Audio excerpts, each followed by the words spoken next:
Baik. Bismillahirrahmanirrahim. Nasihat ke-23. Nasihat daripada Imam Ghazali. Tinggalkan 4 perkara. Maksudnya tinggal 4 perkara ni, 4 perkara yang sebut ni lah. Kau kena tinggal banyak lagi. Nah, jangan tengok 4 perkara ni bila tinggal, lepas tu orang lain buat. Jangan.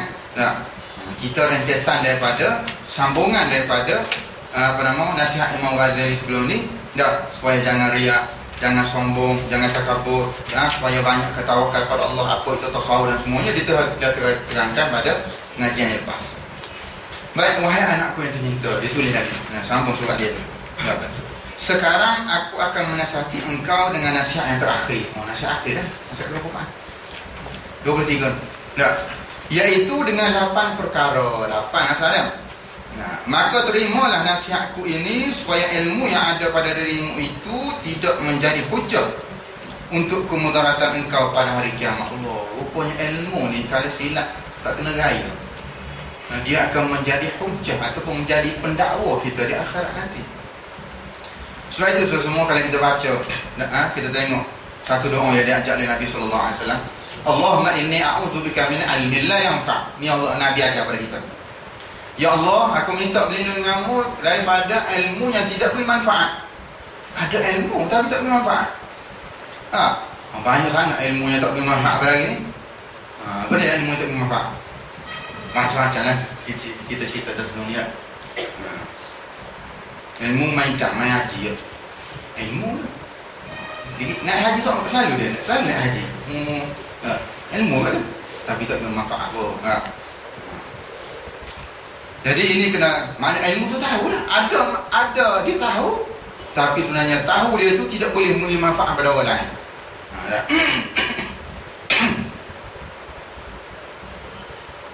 Apa nama satu lagi? Ilmu download cerita Naruto. Ilmu itu tu. Tapi download tak apa nak jangan sekali nak tengok nak resistance tak ada masalah. Ni sampai tengok tertinggal study tak betul lah. Macam jenis main Facebook lah. Ini dia halik main Facebook halik sedap-sedap subuh tak tidur. Jangan. Pada adik baru ni abang lama besar gitu lah. Dia duduk mesin ni, dia kalau tidak kita berguna masa sungguh-sungguh, nak tahu dia mesin tak sedap. Orang rumah ni dah telefon bila nak balik ni. Bila nak balik ni, nak tahu dah. Kamu pergi nak tahu dah ni. Nak tahu dah mau aktiviti tidak boleh. Jadi ini semua yang kita tengok, ada ilmu yang beri manfaat, ada ilmu beri mudarat. Ilmu curi, ilmu rongkok, ilmu sa'adah, nak ganja, semua sekali itu adalah ilmu yang akan bermudarat pada kita pada kiamat. Baik, 4 perkara mesti engkau tinggalkan. Kata Imam Ghazali, aku nak ajar 8 benda ni. Semua 4 kena buat, dan 4 lagi hendaklah engkau laksanakan. 4 tinggal, 4 buat. Adapun 4 perkara yang mesti engkau tinggalkan, maka iaitu perkara pertama, bahawa seboleh-bolehnya jangan engkau bertengkar dengan seseorang pada apa jua masalah, kerana pertengkaran itu mengandungi bermacam-macam penyakit. Allah dah. Kita pun sebab itu kadang-kadang kita Melayu ni alhamdulillah lah tak suka sangat tengkar. Tengkar pun agak dah tengkar sebab nus lah pun 50%. Pasal habis kita turun satu rengkuk. Orang pernah kena belakang dan dia gelak. Harga tambah rengkuk robong 25 sen.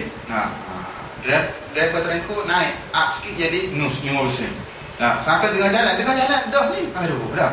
Kalau kita bayar apa nilai sangat 50 sen ni. Tengkar tak mau bayar, satu rengkuk tak bayar. Ya Allah, ikhlas barang. Semua turun. Semua turun kita yang nak kerja waktu ni ke kuliah paksa jadi mangsa juga. Jadi tak ada faedah nak tengkar gitu. Bagi dia tu tengkar tu ada faedah tu. Dah, saya tu 50 sen hak saya tu. Memperjuangkan hak 50 sen. Allah. Sebab tu Syekh Imam Hasan Al-Banna saya boleh tengok dalam wasiat dia 10. Wasiat yang pertama, hendaklah kamu bangun bila mana dengan azan tu dalam keadaan apa keadaan sekalipun, bila dengan azan bangun. Tidur dengan azan waktu sembahyang bangun. Itu kekuatan kita. Kekuatan nak tahu kekuatan kita sebenar masa tu. Azan subuh dengar bangun. Tak. Kalau Ustaz rumah saya jauh pada masjid tak dengar Ustaz. Nampak macam mana Ustaz? Masuk dia boleh tiba waktu. Nah, di waktu semayang di awal tu sudah berjamaah. Dan antara disebut lagi dalam wasiat yang 10 ialah supaya jangan kita meninggi suara bila bercakap dengan orang. Sebab disebut tu berlaku realiti di Mesir begitu. Cakap 3 orang macam cakap satu kampung. Nah, semua dengar. Dia berbisik tu bagi dia tertiga.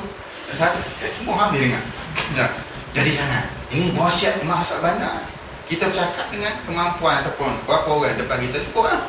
Kerana meninggal suara tu sakit kan telinga. Macam dalam Dewan Kuasa Murakib, macam jaga kuasa. Kita dalam Departemen Malaysia SPM KBMA, tak boleh cakap masa tak boleh buat bising. Tidak boleh buat bising masa pemberitaan. Tapi di Mesir bukan cakap tak boleh buat bising, yang jaga kuasa pun buat bising. Allah, sakit hati ya. Tak cakap buat gitu kita. Buat gitu maksud berarti cakap aku nak jawab kuasa tak boleh. Tak dengar manusia seokok. Jadi itulah maknanya tak perlu bertengkar. Maknanya Imam Ghazali larang kita jangan bertengkar. Kerana berpunca dia macam-macam penyakit. Bila dah bergaduh, kadang-kadang mari sakit hati ya. Bila mari sakit hati, masa itu gaduh bukan lagi kerana Allah, bermasa muka bukan lagi kerana Allah, tapi kerana makhluk ataupun kerana dunia. Gaduh kerana perempuan perempuan banyak. Beribu tiap-tiap hari perempuan dilahirkan. Hampir nak orang gaduh. Jadi tak beda. Bukan orang Surah ni nampak lain. Dosanya jauh lebih besar daripada faedahnya. Dosa kita bergaduh itu lebih besar, lebih jauh, lebih banyak daripada faedah dia. Faedah sikit kan. Faedah tadi boleh mempertahankan 50 sen. Tapi masa kita letih, kita kena ambil terengkau naik, kena cari taksi naik, itu lebih banyak. Dosa lebih banyak mudarat daripada faedah. Faedah 50 sen, jimat 50 sen. Tadilah gaduh dengan terengkau dah. Dia kata dia, kerana pertengkaran itu punca segala perangai yang jahat. Seperti riak. Riak ni buat kerja, buat amal ibadat nak tunjuk pada orang. Kita dah sebut dah sebelum ni. Maknanya buat amal ibadat semata-mata bukan kerana orang. Pertama, riak juga. Yang kedua, meninggalkan amalan kerana orang pun riak juga. Jangan ingat buat amalan baik untuk kerana orang itu riak. Tak, meninggalkan amalan nak baca Quran. Selalu baca Quran, kuat baca Quran. Sekali tak balik mari, pelan dulu. Sebab apa? Sebab sekarang tak balik segan. Meninggalkan amalan kerana malu. Tak boleh tu. Dia tu. Buat amal ibadat, tinggal amal ibadat kerana Allah, bukan kerana orang. Walaupun suara sedap, takut sama dipanggil jadi tilawah program ke baca Quran. Ataupun suara tak sedap, sekarang jangan. Buat tinggal kerana Allah. Itu riak. Kita sebut hasad. Hasad dia dengki lah. Hasad ni sesuatu. Dengki ni dia tak semestinya orang buat jahat pada dia. Lepas tu Allah Ta'ala ajar Nabi, Qul a'udzu birabbil falaq. Sampai tengah tu, wa min akhir ayat, wa min syarri hasidin idza hasad. Ya Allah minta berlindung sekian-sekian. Habis sekali minta berlindung dengan orang yang dengki bila dia dengki. Allah Ta'ala sebut kenapa dia dengki, sebab jahat ke, sebab apa. Sebab bila dia dengki, manusia dia akan buat macam-macam. Tak ada pun kita tak pernah kacau dia. Kita tak pernah pun masa dia study kita tampar kepala dia. Tak pernah buat apa. Tapi bila dia main dengki, dia akan buat macam-macam pada kita. Sampai tahap bongok. Ini khurafat paling besar orang Malaysia lah. Tak buat hati. Dia kadang pukul ke dalam runcit. Yang sebelah pukul ke dalam runcit. Orang sebelah tu laku lagi pada dia. Dia dengki. Maka dia pun jumpa Tok Pengungsian. Tok Pengungsian tahu harilah ada nak sekian-sekian. Jumpa malam Jumaat. Khurafat. Syirik kepada Allah. Ini kita semua ramai orang kerana dengki. Baik, takabur dia tahu lah Musa lagi rasa hebat. Dengki, permusuhan dan merasa bangga dengan kemampuan diri sendiri. Ni bahaya juga merasa bangga. Semalam aku boleh tahajud 12 rakaat hebat. Ramai rasa bangga diri. Ataupun dalam istilah Arab dia panggil ujub. Ujub ni rasa heran pada diri sendiri. Orang lain tak boleh buat ni semayang tahajud 12 rakaat. Nak cerita Rabi'atul Adawiyah, Imam Hasan Basri, Imam Ali Zainal Abidin radhiyallahu anhum, ulama salafus salih semayang satu malam 12 dan 1000 rakaat. Tak ada heran apa pun. Kita semayang 12 rakaat heran. Kita baca sejarah Sidi Ali Zainal Abidin. Kubur dia ada di Kairo. Cucu cicit Rasulullah. Nah, Ali, nama dia Ali, orang gelarkan dia Zainal Abidin. Orang letak pada dia. Sebab apa nama Zainal Abidin? Sebab kuat dia ibadat. Apa maksud Zain? Perhiasan. Abidin, orang beribadat kepada Allah. Satu malam boleh semaya. Tiap-tiap malam 1000 rakaat boleh semaya sunat. Bukan semaya fardu, semaya sunat. Nah, sehingga pada siang hari dia berjalan ke pasar, ke rumah dia dalam keadaan terboyong hayam. Sebab tak cukup tidur. Tak cukup tidur semayang qiyamul lail. Tak manusia ini termayang juga. Tak termayang tapi lebih tidur. Lebih tidur termayang, nak tidur lagi. Jadi semua itu kena tengoklah. Dah. Tu tak ada bangga. Tengok pada orang buat amalan lebih pada kita.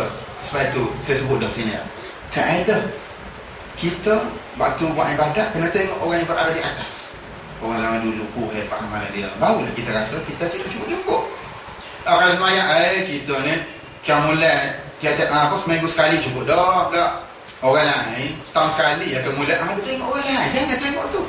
Dalam bab akhirat tengok orang paling atas pada kita. Tengok Rasulullah, tengok para sahabat, tengok ulama dulu, barulah kita rasa kedip. Adapun dalam urusan dunia, jangan tengok orang paling atas, tengok paling bawah. Aku alhamdulillah dah bulan ni boleh 300. Genih tak apa dah orang lain. Tak hidup susah merempak, alhamdulillah. Tak. Urusan dunia. Kalau urusan dunia tengok atas orang lain dapat 1000 USD sebulan. Tak boleh kena kerja semua lah. Jadi itu kerja kemampuan dunia dan akhirat.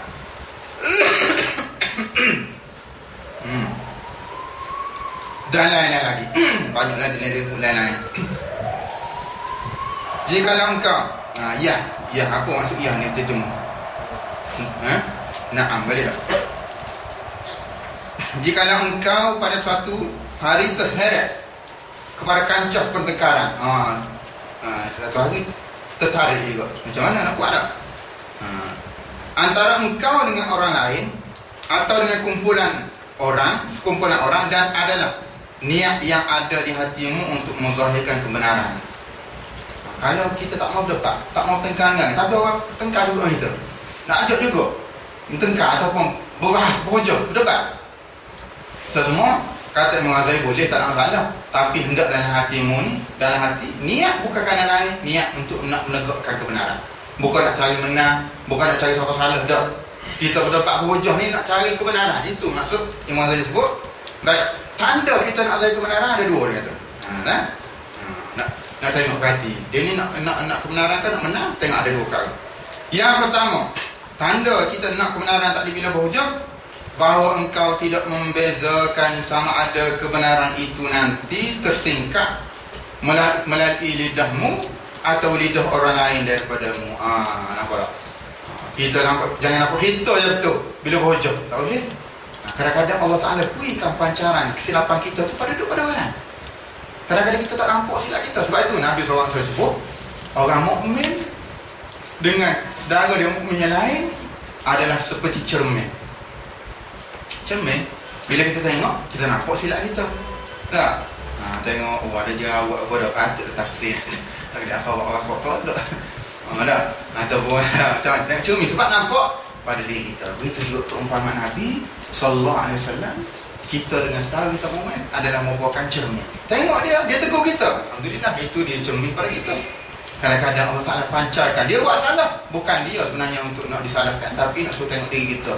Muasabah pada kita sebenarnya yang dipancarkan daripada kesalahan dia. Tak kira. Sebab itu Allah Ta'ala sebut dalam suratul Kahfi. Qulil haqqu min rabbikum faman jaa'a falyu'min wa man jaa'a falyakfur inna a'tadna lil-zalimina naran ahata bihim suradiquha. Ni ayat tiap-tiap pagi Jumaat. Orang Melayu selalu baca surah Kahfi. Apa maksud? Katakanlah Muhammad, kebenaran itu bukan daripada orang ni, bukan daripada orang ni, bukan daripada al-haqqu min rabbikum, daripada Tuhan. Bila mari kebenaran itu, jangan tengok dia ni orang makhluk mana ni, bukan pok kita ni, tak boleh. Dia itu adalah kebenaran daripada Allah. Bila mari kebenaran tadi, siapa nak beriman sila, Allah Ta'ala kata. Siapa yang nak kufur silakan. Tapi inna a'tadna liz-zalimina naran ahata bihim suradiquha. Tapi kami janjikan kepada orang zalim itu adalah neraka yang akan melingkungi dia. Jadi maknanya orang tolak kebenaran tadi, ambil kebatilan, dia sebenarnya telah menolak cahaya daripada Allah Subhanahu Wa Taala. Ya. Suatu dalam Islam Nabi sebut al-hikmatu dhalatul mu'min aina wajadaha fa huwa ahqqu biha. Kebijaksanaan ni hak orang mukmin. Sebab tu dalam Islam tak pernah tolak. Tak boleh ni ambil ni orang kafir punya idea, tak betul. Walaupun dia tu ada idea dia, tapi dia tu adalah hak orang mukmin. Sebab benda tu cicit. Di mana juga dijumpa benda tu kata Nabi kena ambil dia. Daripada orang Perancis, daripada orang Mesir. Sendiri pun. Kalau dia tu adalah kebenaran, kena ambil kebijaksanaan tadi. Sebab itu dalam Islam, bagaimana saudara-saudara boleh baca lah.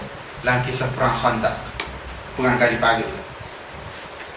Sehingga Nabi bermesyuarat dengan para sahabat. Tengok Nabi kuat bermesyuarat, walaupun Nabi ada wahyu. Tapi nak ajar umat kena bincang dengan sahabat. Apa macam tu bincang? Nabi bincang dengan para sahabat. Kita nak buat macam mana? Ramai dah musuh. Pakatan Ahzab nak mari serang Madinah ni. Kita nak buat macam mana? Lalu orang ni bagi idea begini. Marilah Sayyidina Salman Al-Farisi. Salman Al-Farisi radhiyallahu anhu adalah seorang sahabat daripada negara Parsi, daripada Iran. Bukan orang Arab. Mari Maulud Islam, jumpa Rasulullah, masuk Islam, duduk Madinah. Salman kata, wahai Rasulullah, kalau kami di Parsi, kalau peperangan kami gali pagi, buat khandak di selain kota kami. Rasulullah kata, kita cantik, kita buat khandak. Nak beritahunya, walaupun rancangan tadi itu daripada negara Parsi, bukan Islam pada masa itu. Parsi bukan Iran pada masa itu, bukan lagi Islam. Iran dapat dibuka oleh umat Islam pada zaman pemerintahan Umar Al-Khattab selepas Rasulullah wafat. Jadi Rasulullah ambil juga cadangan tadi. Jadi okey. Yang kedua, bahawa perbahasan itu lebih disukai seandainya dilaksanakan di tempat yang tertutup daripada tempat yang dihadiri oleh orang ramai. Maknanya tertutup ni dah orang tak nampak. Bila tak nampak, bila keluar kita sedap sembang. Tak boleh dia tu dia. Aku dapatkan dia, kata boleh awak wajah aku. Orang lain tak tengok dia kan. Dia dengan musuh tu kan lawan. Sedap dia nak kelentong kan. Kata orang pilih sedap dia cong. Jadi semua tak boleh buat tempat tu. Sekarang ni kita kena tambah satu dia. Dan juga jangan dirakam. Jangan buat rakaman. Dan dibuat secara langsung. Sebab rakaman ni banyak kat campur-campur. Sekian dia maklumkan. Dan dalam hal ini ada satu faedah yang perlu aku mengingatkannya akan dikah.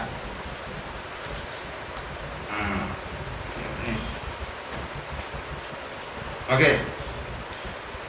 Ada satu faedah kata Imam Ghazali. Ketahuilah bahawasanya menimbulkan suatu kemusykilan pada suatu masalah itu sama halnya dengan menunjukkan penyakit hati kepada seorang doktor. Ni Imam Ghazali nak mengadakan orang yang sakit hati ni, sakit hati masuk kata sakit fi qulubihim maradun fazadahumullahu marada. Allah Taala sebut dalam surah Al-Baqarah, mereka ni fi qulubihim marad, dalam hati mereka ni ada penyakit. Sebab kita ni semua orang Islam, manusia ni Allah Taala buat dari segi dua unsur. Yang pertama unsur jasmani, jasad kita ni. Kena jogging sebab apa? Nak suruh jantung sihat. Nak kena makan budak pilih-pilih, jangan makan minyak, makan lama-lama macam harap ni hari-hari ya. Sebab apa? Sakit jantung sumbat lagi. Sakit jantung. Pagi-pagi sudah kita keluar jogging seminggu sekali. Itu dipanggil untuk memelihara jasmani. Betul? Tapi Islam juga ada satu ajar kepada kita lagi, manusia yang ada unsur kedua, nama dia rohani. Roh ni makan dia bukan makanan Hadramaut. Bukan minum dia, minum asal jus dan sebagainya. Minum atau makanan bagi rohani itu ialah ibadat taqarrub kita pada Allah. Itulah dia makanan rohani. Yang kita nak suruh jasmani sihat, kita perlu juga tengok roh kita ni sihat. Sebab yang akan balik pada Allah roh, bukan jasad. Jasad akan berada di dalam tanah, dikebumikan oleh manusia. Jadi ni kata dia, dan jawapan yang diberikan kepada kemusykilan tersebut, contohnya orang mengadu, doktor saya sakit. Saudara saya semua doktor belakang ni akan datang mengadu, doktor sakit ni. Kata Imam Ghazali, jawapan yang diberikan kemusykilan tersebut sama pula halnya dengan usaha yang dibuat untuk menyembuhkan penyakit hati itu. Maknanya insya-Allah doktor pakcik, kita akan rawat pakcik insya-Allah boleh sembuh. Kita sebut tu kan. Sebab dia kata jawapan tu kena sambung dengan apa yang kita buat. Dia sambung lagi. Dan ketahuilah bahawasanya orang jahil itu ialah orang yang sakit hatinya. Orang yang jahil itu maknanya dia umpamakan orang sakit hati. Dan para ulama adalah sebagai doktor yang pandai mengubati. Sebab itu kalau saudara saya baca dalam kisah, ada seorang yang bunuh orang 99 orang. Dia mari jumpa dengan, disebut dalam kisah, seorang yang abid, kuat ibadat. Kuat ibadat. Kuat dia mengaji tak, kuat ibadat. Kamu mulai puasa sunat, sedekah pada orang, dia ibadat kuat tapi dia jahil. Orang mari jumpa, Syekh dia kata, saya dah bunuh 99 orang. Hei, dia kata, mana ada Tuhan nak terima hamba nak bunuh 99 orang ni. Dia pun rasa tension, dia bunuh. Syekh juga, Syekh Abid, mati cukup 100. Lalu dia pun rasa menyesal, maunya menyesal. Baru jumpa dengan disebut Al-Alim yang ke-111. Baru dia jumpa dengan orang alim. Tak, dia orang banyak buat ibadat tapi dia jahil. Yang ni dia jumpa dengan orang alim, orang yang ada ilmu. Dia ditanya, Syekh, aku bunuh 100 orang ni. Syekh tu kata, tak apa, tak, insya-Allah. Tak. Sejauh mana dosa hamba kepada Allah Ta'ala itu, walaupun kazzabadi mithlul bahr, tak, walaupun sebanyak buih di lautan, Allah Ta'ala ampun dosa dia. Bagaimana orang yang alim nak berdepan dengan orang yang buat maksiat? Sebab itu kita ni semua, kita adalah da'i, bukannya qadhi. Ni Dr. apa nama, Syekh Hasan Hudhaibi tulis satu kitab, nahnu qadha lasna nahnu du'a lasna qadha. Kita ni adalah orang yang nak ajak orang pada jalan Allah, bukannya qadhi, bukannya nak jatuh hukum pada orang. Ni salah, dosa neraka ni. Awal lagi dia buat gitu. Dah orang dekat takutlah pada Islam. Tak? Jadi ini semua bagaimana filem yang disebut filem menghina Rasulullah sallallahu alaihi wasallam pada waktu itu, yang menggegarkan dunia. Kita ni kali keberapa dah Rasulullah dihina, saya tak tahu dah. Tak, kali keberapa sudah Rasul kita, Nabi kita yang kita sayang dihina oleh golongan musyrikin kufar. 2005 dulu Denmark buat karikatur. Ni hari ni Amerika pun serang pula. Sedangkan kedutaan Amerika dan juga konsulat tidak bersalah. Sebab itu Dr. Mursi, Presiden Mesir hari ini berlepas ke Amerika. Walaupun orang tulis di Facebook bahawa Mursi tidak akan pergi ke Amerika, ke New York selagi penulis ataupun penerbit filem tidak minta maaf. Apa sahaja kaitan dengan mereka dengan penerbit filem? Semua tidak ada kaitan. Sebab itu Dr. Yasir Ali, jurucakap Presiden, kata Mursi akan pergi ke Amerika. Sebab Amerika sendiri pun tidak tanggungjawab. Yang buat itu hanya individu pelampau Kristian di California itu yang bakar Quran dulu. Dia buat balik. Itu ada 3 orang. Jadi tidak boleh dipersalahkan keseluruhan. Mungkin ada buat demonstrasi siapa bakar di Pakistan paling kuat. Pakistan mau sekali 2-3 hari lepas keluar pula karikatur hina Rasulullah di Perancis pula. Orang Islam tepuk daya. Apa benda lah ni? Kita buat muzaharah dah. Tak jadi. Saudara semua, inilah perancangan daripada musuh Islam nak mengalihkan isu. Nak mengalihkan isu, poin dia utama nak alih isu. Isu apa sekarang? Isu Masjidil Aqsa sekarang ini berada pada tahap paling kritikal sekarang. Yahudi Israel tengah gali terowong sehingga mungkin akan menyebabkan keruntuhan Masjidil Aqsa secara sepenuhnya terdekat.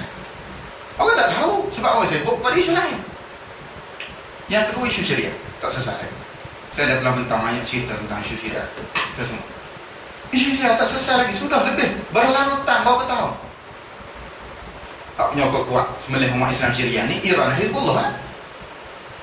Hari ni Allah Ta'ala buka satu-satu pembohongan munafik Iran. Memang Iran ni negara yang munafik. Bukan revolusi Islam Iran. Saya semua kita boleh sebut kadang. Ini 2 isu yang besar sekali orang lupa.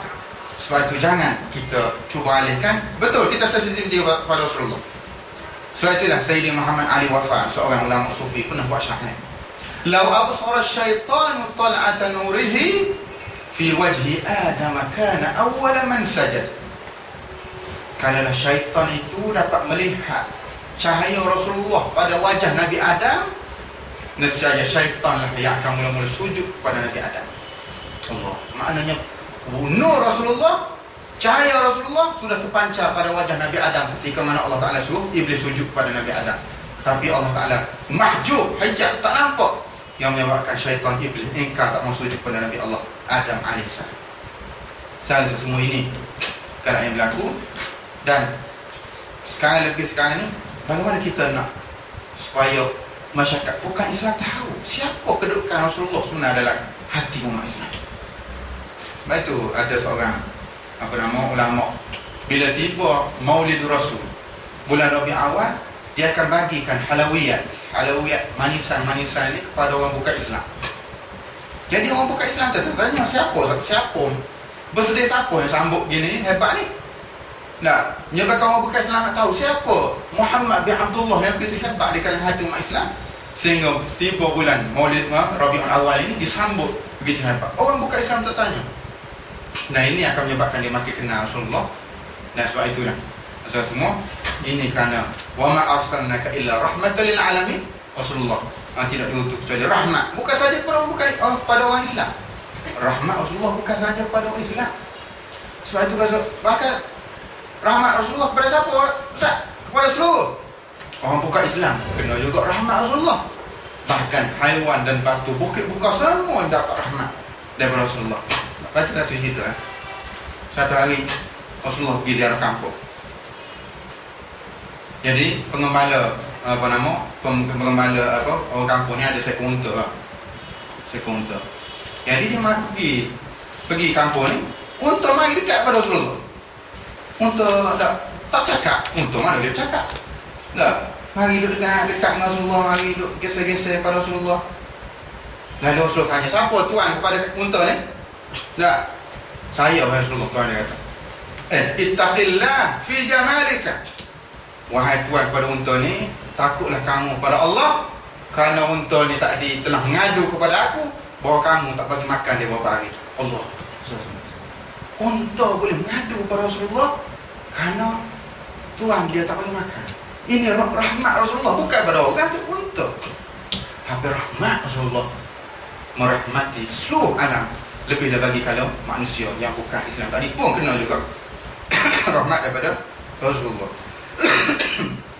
Baik. Dan orang yang alim tetapi belum sempurna ilmunya. Orang alim tapi tak sempurna lagi ilmu, atau doktor yang bukan pakar tidak layak melaksanakan perubatan. Bahkan seorang yang alim yang telah sempurna ilmunya belum tentu ia mahu mengobati semua orang yang sakit. Macam ustaz-ustaz tanya kadang-kadang hukum-hukum, dia tak tahu dia jawab. Betul lah, sebab dia tak sempurna lagi ilmu dia. Macam saudara-saudari semua dah pengkhususan. Kalau dentist lah, kalau tanya kat lain tak boleh jawab. Kalau engineering ataupun semua perubatan sudah dia maknanya sudah dibahagi-bahagikan dari segi bidang tersebut. Maka dia sebutnya begitu keadaan. Ada tak boleh jawab juga. Mereka hanya mengobati pesakit yang diharapkan boleh sembuh atau dapat diobati. Maknanya yang datang boleh sakit tu, saya tahu betul tak kaedah, saya rasa betul dah. Yang mari kepada kita pesakit tu, kalau contoh putus kaki, boleh lagi ubat dia sambung kaki tu. Maknanya kita akan ubati orang tu sekiranya orang tu ada harapan sembuh. Maksud Imam Ghazali, kalau orang yang mari tadi tak ada harapan sembuh dah. Maknanya kalau ubat pun akan mati. Maknanya itu maksudnya maknanya sakit kronik disebut. Jika seandainya penyakit itu sangat kronik, sangat susah untuk diobati, atau memang sudah tidak ada jalan untuk diobati, pergi hospital habis 10 hospital dah, satu mesin nak pergi dah. Tapi kena tengok juga doktor mesin lah. Kena tengok, tanya-tanya bahan lama, tak boleh kira. Balik Malaysia, pergi semua hospital, doktor kata lah mafish haga. Sakit lah kita pun.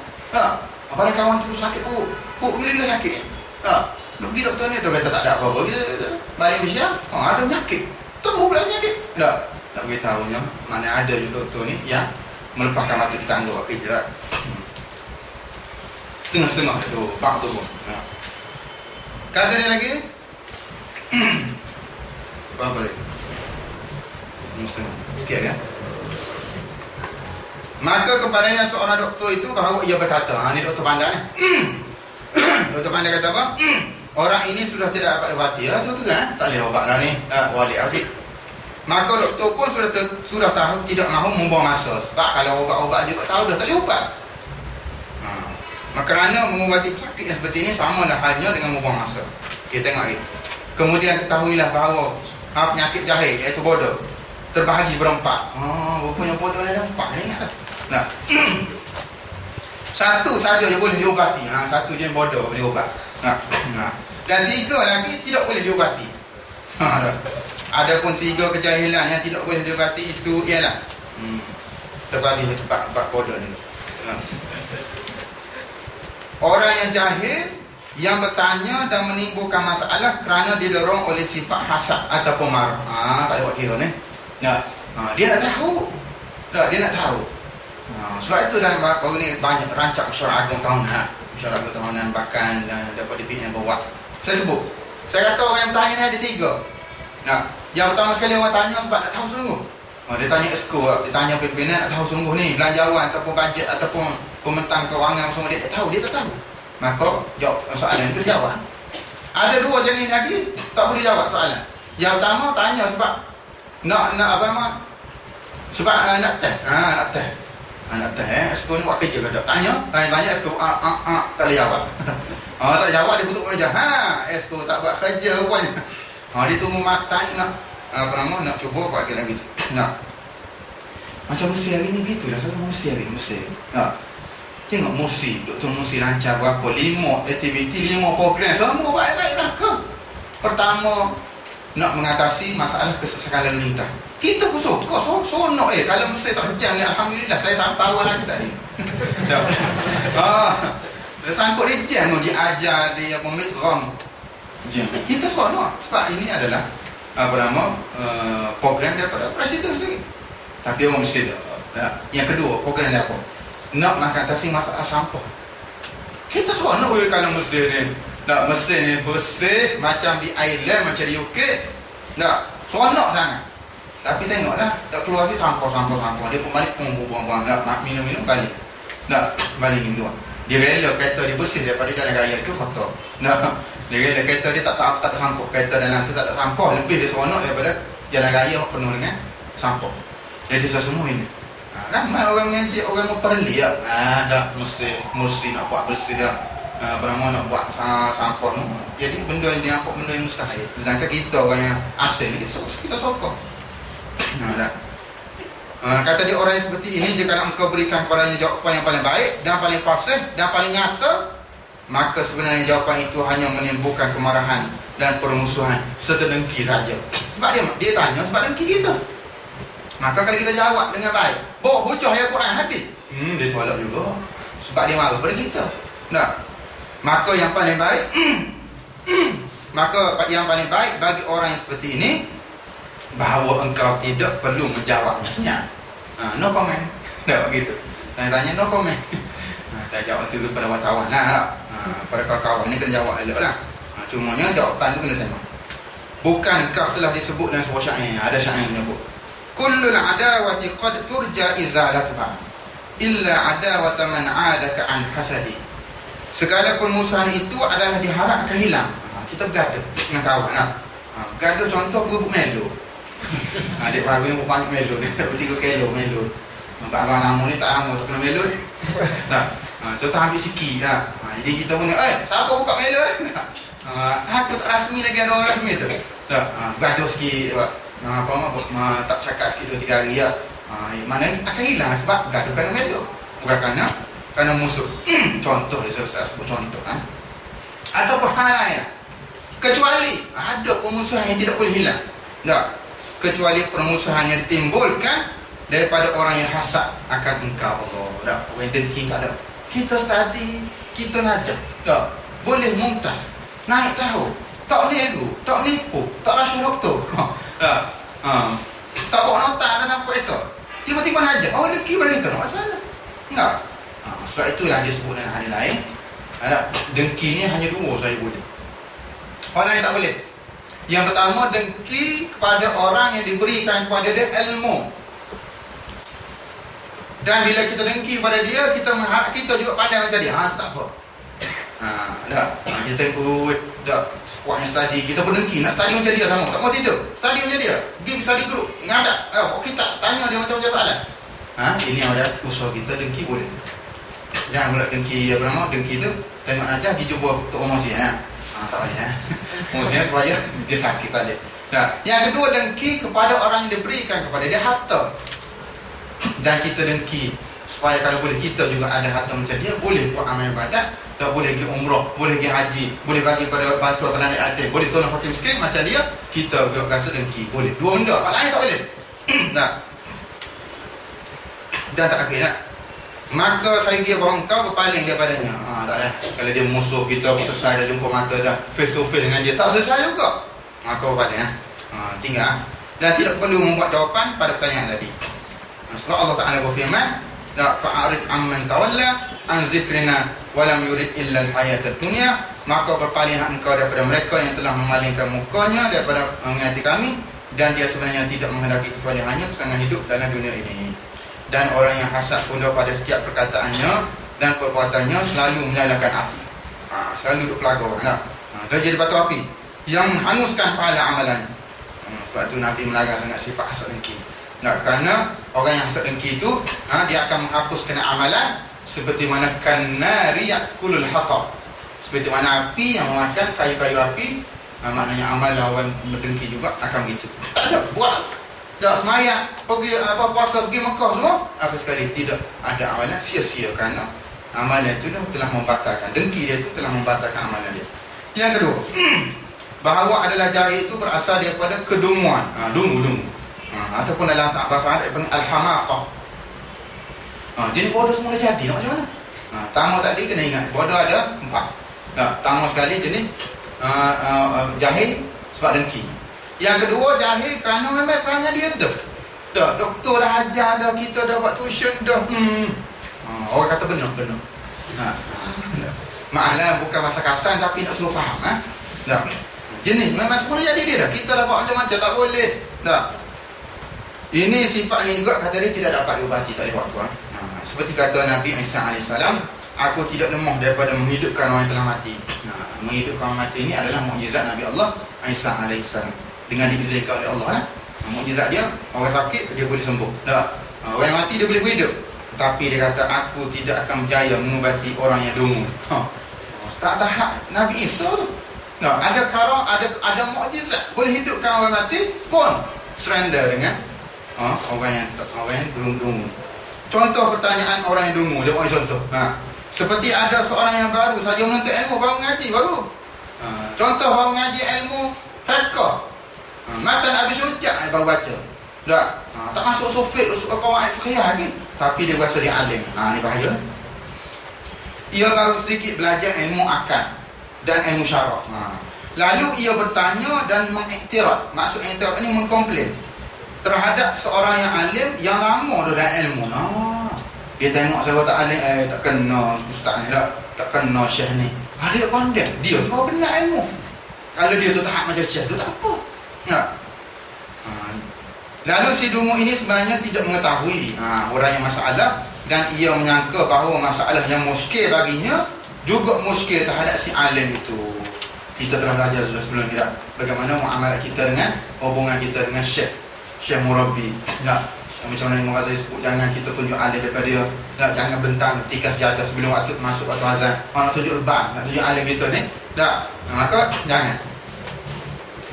Maka soalannya, jadi apabila si dungu tadi belum sampai ilmunya sekadar ilmu seperti pada ilmu si alim, maka pertanyaan itu adalah terkira daripada kedunguannya. Maka soalannya itu tak boleh jawab. Yang ketiga, bahawa orang yang bertanya itu memang menghendaki petunjuk dari hidayah. Dia tanya nak tahu semua. Betul-betul dia tahu. Tetapi apa yang ditanyakannya ialah perkataan ulama ahli sufi yang besar-besar.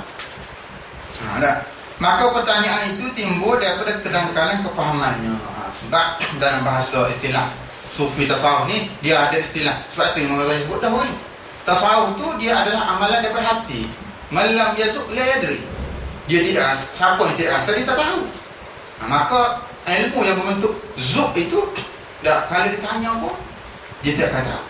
Contoh mudah lah, makan durian. Durian ni sedap. Kalau bagi tahu ke Arab, bagi tahu. Saudara saya jumpa kawan-kawan Arab, bagi tahu. Durian, Abu Syaukah dia panggil. Jamil Jiddan. Saya bawa pergi share 2-3 macam. Jamu, durian paling sedap lah. Durian apa, durian mangkok kamu. Paling sedap, kita beli memang mahal. Tak makan. Memang Arab tak boleh bau durian. Dia kata dalam musykuah. Kita ni tengok durian ni tak. Makan yang pulut durian pulut sedap lah. Tapi dia tidak merasai nikmat. Saya kata kalau kita cerita kepada orang yang tidak pernah kenal tadi, kita cerita halwa. Oh, dia tidak akan merasai sebab dia tidak rasa sendiri durian tadi tu. Begitu juga amalan yang ada di sana, dia ada zuk dia sendiri. Bila cerita pun tak sampai tahap dia. Orang yang seperti ini walaupun ia benar-benar mahu bertanya, tapi ia masih jahil dan belum layak untuk memahami perkara-perkara yang dalam. Maka soalan yang seperti ini juga tidak diperlu jawab. Karena sabda Nabi SAW, nahnu ma'asyiral anbiya umirna an nukalliman nas ala qadri aqulihim. Kami para nabi disuruh mempercakap sekalian manusia mengikut kadar akal mereka. Ni saudara-saudara, kita mengaji tinggi-tinggi, ada PhD ke akan datang ni, ada master, balik kampung cakap cara kampung. Ramai orang kampung tak faham. Kasih cerita dulunya ahli politik cakap di kampung asli ya. InsyaAllah kalau tuan-tuan undi, saya akan berikan wifi cuma pada tuan-tuan. Cakap di kampung asli ni. Jadi Tok Batang kat tanya, dia kata, yang Muhammad, wifi ni kena goreng dulu. Kau kena boleh makan begitu. Dia ingat wifi ni kena goreng dulu. Dia tahu ni kadar akal mereka. Sebab tu di kampung cakaplah. Bila pergi dengan orang mana, ada kaedah lain dengan sebab ni. Ada kemampuan akal mereka. Kita tengok siapa mad'u yang cakap yang ada dengan depan kita. Yang keempat, ada pun kejahilan yang boleh diubati.